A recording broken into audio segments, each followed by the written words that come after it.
Section 1. You will hear a man telephoning a sports club to ask about membership and facilities. First, you have some time to look at questions 1 to 4.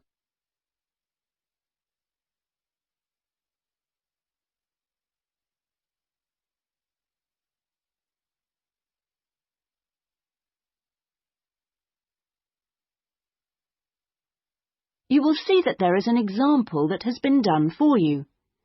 On this occasion only, the conversation relating to this will be played first.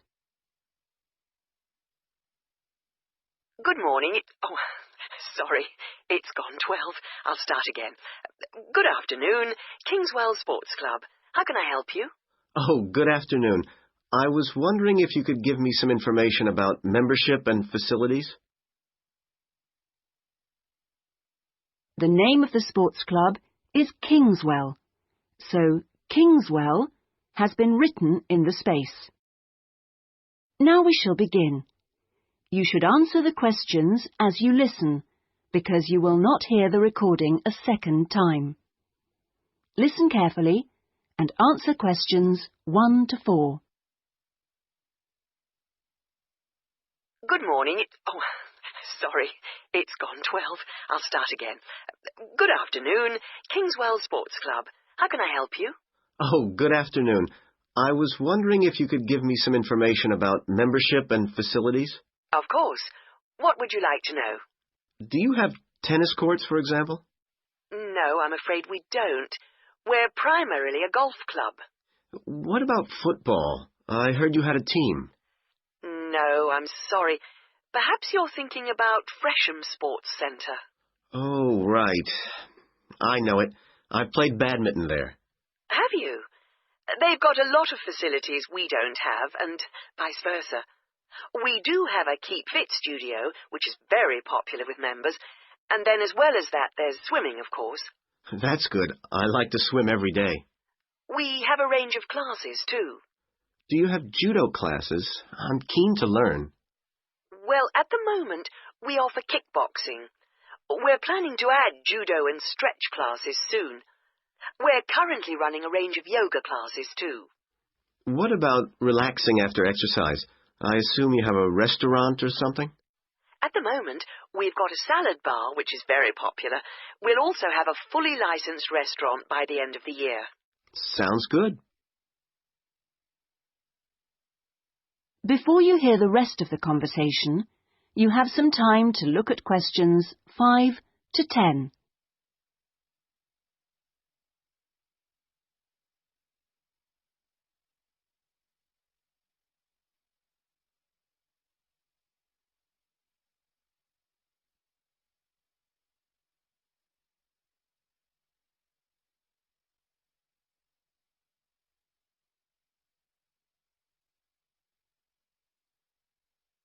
Now listen and answer questions 5 to 10. What kind of membership are you interested in? Not really sure. What are the options? Well, there are 3 different membership schemes. I see. What's the difference? Well, the first one's called Gold, and you can use all the facilities at any time of the day or week. You can also join in as many classes as you like for free. That sounds good. Is it very expensive? Well, you pay a £250 joining fee, and then it's £450. Oh, no, I'm sorry. It's just gone up by £50. Sorry about that. It's now £500 for the annual subscription fee. Right, got that. And what's the next type? Well, that's silver. It's the same as gold, except you have to pay a small fee of £1 per lesson for any you do, and you can only use the centre at certain times. I see. So when exactly? You can only use the facilities between 10 a.m. and 4:30 p.m. So I couldn't use the pool at 8 in the morning or evening then? That's right. Okay, and the price for that? Is the joining fee the same as for gold? Actually, it's slightly less than the £250. It's £225. But the annual fee is only £300. Does that sound more like what you want? Well, it's still rather more expensive than I thought. I'm a student here in England, and I'm only here for 6 months. Ah, then the bronze scheme would probably suit you best. How is that different? Well, some of the facilities have restricted use. And do I have to pay for classes? Yes, it's £3 for each class you join. I see. And what are the hours then? Between 10:30 and 3:30 weekdays only, and you pay a £50 joining fee. The annual fee is £180. It works out at £15 a month, so that would be quite a lot cheaper. Oh, that should be all right. I could come in my free periods. What do I have to do if I want to join? Well, we book you in for an assessment with an instructor who will show you how to use all the equipment. If you want to organise a trial session and look around the centre, you'll need to speak to David Kinchley. Could you spell that, please? Yes, David, KynchleY.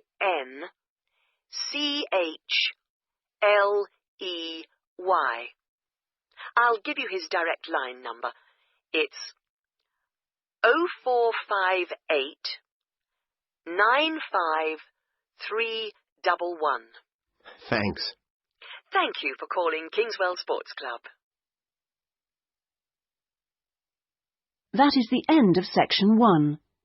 You now have half a minute to check your answers.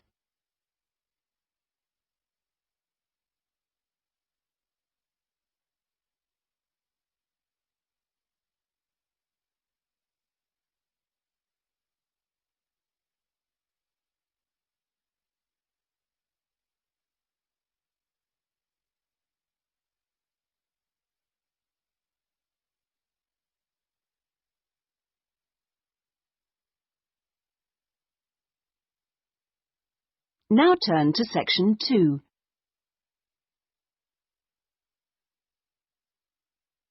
Section 2. You will hear a local radio broadcast about the Rivendell City Theatre. First, you have some time to look at questions 11 to 16.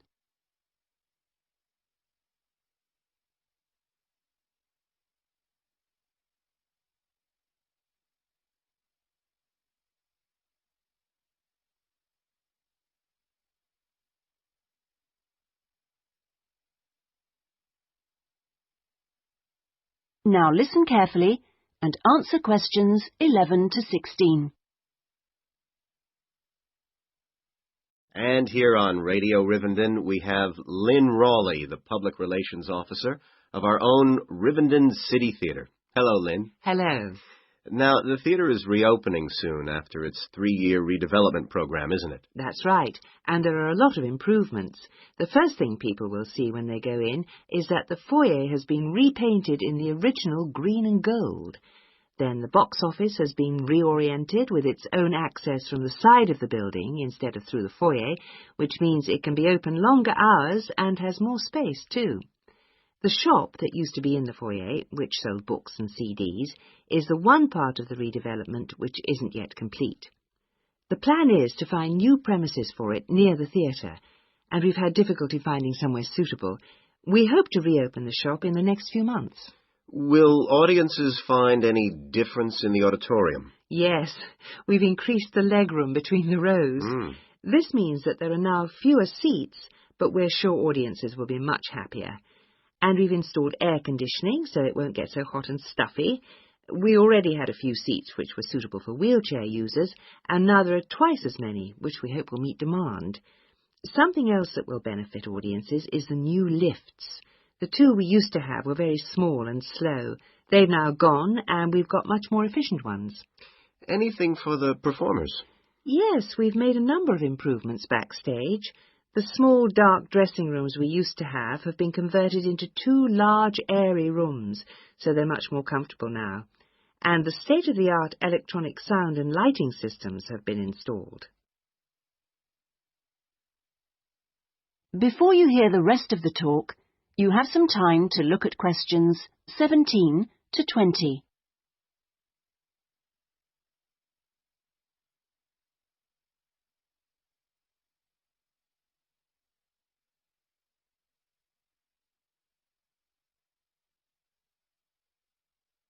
Now listen and answer questions 17 to 20. Okay, so what's the first play that audiences can see when the theatre reopens? We've got a very exciting production of Peter Shaffer's Royal Hunt of the Sun, which is currently touring the country. That starts on October the 13th and runs till the 19th. We're experimenting a bit with the time the curtain goes up. We used to start all our performances at 7:30, but that made it difficult for people to go home by public transport. So instead, we're beginning at 7, because at 9:45, when it finishes, there are still buses running. Tickets are already selling fast. The Friday and Saturday performances sold out almost immediately, and in fact now there are only tickets for Monday and Thursday. How much are they? We've introduced a simpler price structure. Ticket prices used to range from £6 to £30, but now they're all £18. They're available from the box office, in person, by phone, fax or post, or online. Okay, Lynn, now if you'd like to give the contact details for the theatre so that our listeners... That is the end of section 2. You now have half a minute to check your answers.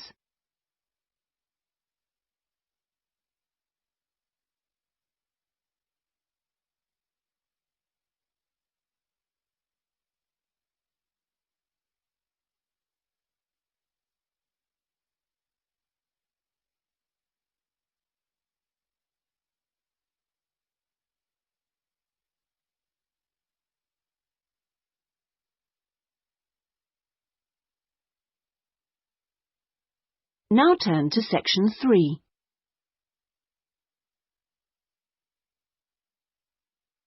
Section 3. You will hear a man inquiring about college courses. First, you have some time to look at questions 21 to 25.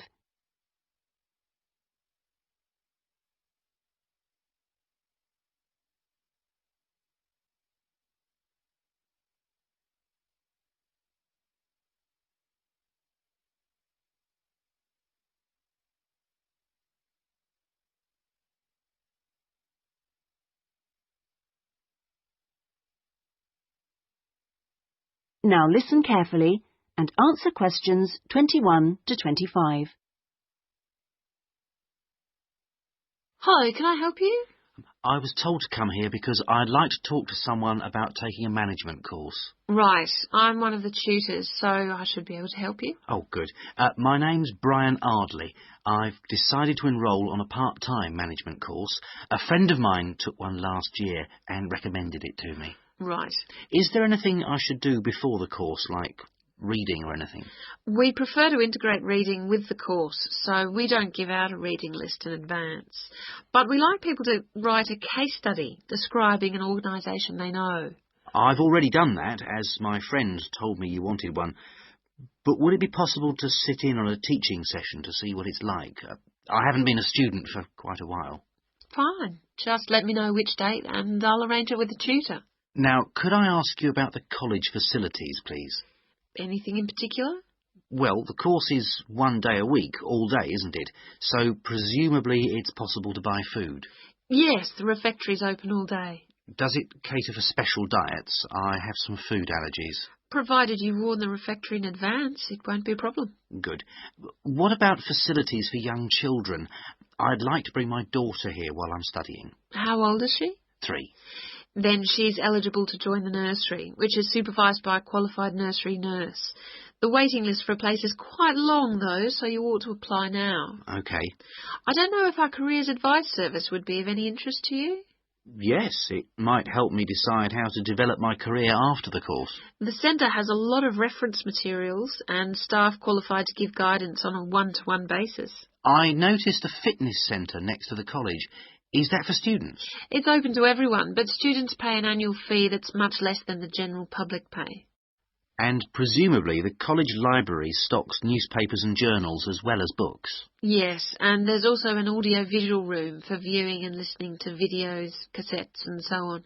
Is there also access to computers? Yes, your tutor will need to arrange with the technical support team for you to get a password, so ask him or her about it when you start the course. OK. Before you hear the rest of the conversation, you have some time to look at questions 26 to 30.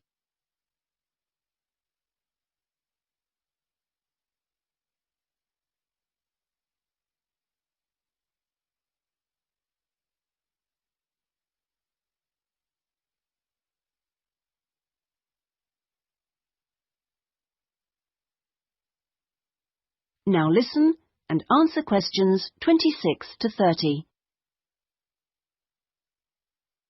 By the way, do you know about our business centre? No, what's that?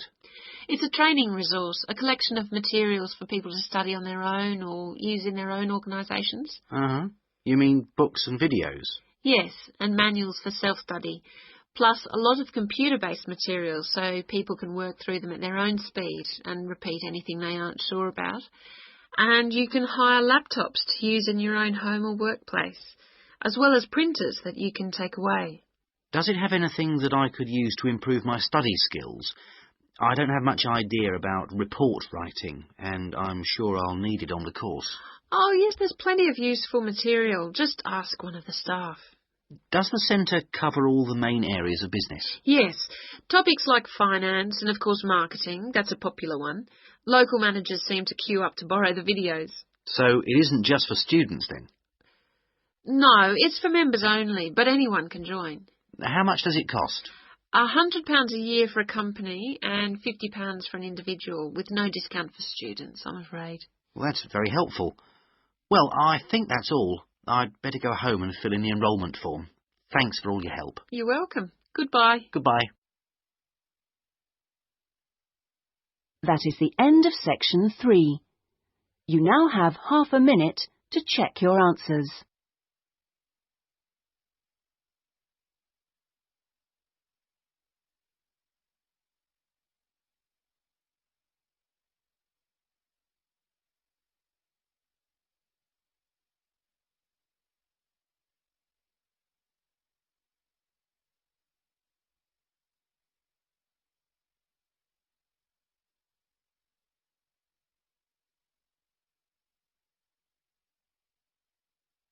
Now turn to section 4.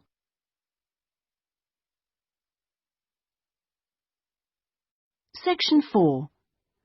You will hear a talk on a social history of the East End of London. First, you have some time to look at questions 31 to 40.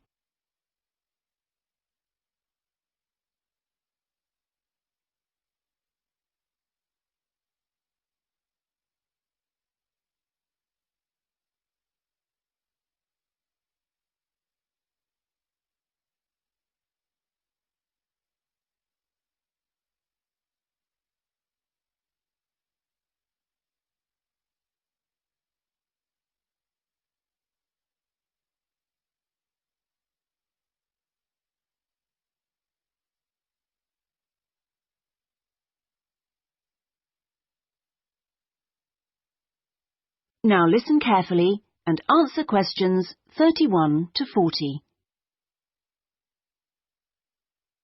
In the last few weeks, we've been looking at various aspects of the social history of London, and this morning we're continuing with a look at life in the area called the East End. I'll start with a brief history of the district and then focus on life in the first half of the 20th century.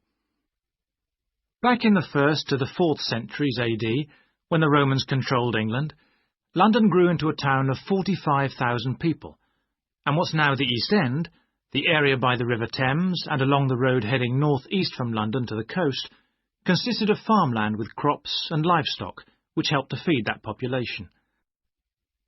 The Romans left in 410, at the beginning of the 5th century, and from then onwards, the country suffered a series of invasions by tribes from present-day Germany and Denmark, the Angles, Saxons and Jutes, many of whom settled in the East End. The technology they introduced meant that metal and leather goods were produced there for the first time, and as the East End was by the river, ships could transport goods between there and foreign markets. In the 11th century, in 1066 to be precise, the Normans conquered England, and during the next few centuries London became one of the most powerful and prosperous cities in Europe. The East End benefited from this, And because there were fewer restrictions there than in the city itself, plenty of newcomers settled there from abroad, bringing their skills as workers, merchants or moneylenders during the next few hundred years. In the 16th century, the first dock was dug, where ships were constructed, eventually making the East End the focus of massive international trade. And in the late 16th century, when much of the rest of England was suffering economically, a lot of agricultural workers came to the East End to look for alternative work. In the 17th century, the East End was still a series of separate, semi-rural settlements. There was a shortage of accommodation, so marshland was drained and built on to house the large numbers of people now living there. By the 19th century, London was the busiest port in the world, and this became the main source of employment in the East End. Those who could afford to live in more pleasant surroundings moved out, and the area became one where the vast majority of people lived in extreme poverty and suffered from appalling sanitary conditions.